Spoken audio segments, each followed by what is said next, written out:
എപ്പോഴും തിരക്കല്ലേ, കുറച്ച് ചട്നിപ്പൊടി ഉണ്ടാക്കിയാലോ? അതാവുമ്പോ ബ്രേക്ക്ഫാസ്റ്റിന്റെ പരിപാടികളൊക്കെ ചടപടേന്നാവും. നമ്മൾ ഇഡലിയോ ദോശയൊക്കെ ആണെങ്കിൽ ഇത് മതി, തൽക്കാലം ഒരു അഡ്ജസ്റ്റ്. ഇത് നേരത്തെ ഉണ്ടാക്കി വെച്ചാൽ കുറച്ച് ടെൻഷൻ ഒഴിവാകും. നമ്മളിത് അടുപ്പില് ഒരു ചീനച്ചട്ടി വെച്ചിട്ടാണ് തുടങ്ങുന്നത്. കുറച്ച് എണ്ണ ഒഴിച്ച് കായൊക്കെ വറുത്തെടുക്കണം. ആ എണ്ണയിലേക്ക് തന്നെ കുറച്ച് ഉഴുന്നിടാം.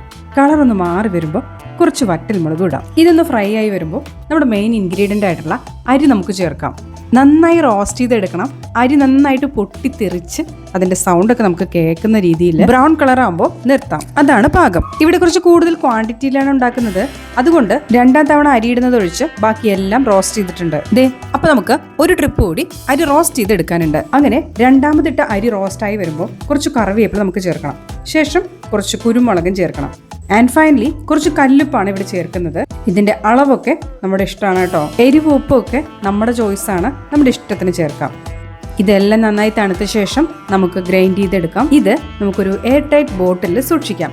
ഇനി സ്കൂളൊക്കെ തുറക്കാൻ പോകുന്നതുകൊണ്ട് തന്നെ അമ്മമാരൊക്കെ ബിസി ആയിരിക്കും. അതുപോലെ രാവിലെ തിരക്കിട്ടിറങ്ങുന്ന എല്ലാവർക്കും ഇത് വളരെയധികം ഉപകാരപ്പെടും. ഈ ചട്നിപ്പൊടിയിലേക്ക് കുറച്ച് വെളിച്ചെണ്ണ കൂടി തൂവി ഉപയോഗിക്കുകയാണെങ്കിൽ അതിന്റെ ടേസ്റ്റ് വേറെ ലെവലാണ് കേട്ടോ. ഇതൊക്കെ എല്ലാവരും ഉണ്ടാക്കുന്നതായിരിക്കും. എന്നാലും ഇത്ര ഈസി ആയിട്ടുള്ള ഒരു റെസിപ്പി പറഞ്ഞു തന്നില്ലെന്ന് പറയരുത് കേട്ടോ.